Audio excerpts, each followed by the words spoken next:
మెల్లగా తెల్లారిందో ఎలా వెలుతురే తెచ్చేసిందో ఇలా పోసి నవ్వులతో మెరిసే పసిపాపల్లా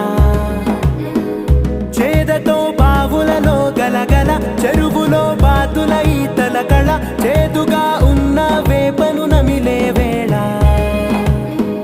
చుట్ట పొగ మంచుల్లో చుట్టాల పిలుపుల్లో మాటలే కలిపేస్తూ మనసారా మమతల్ని పండించి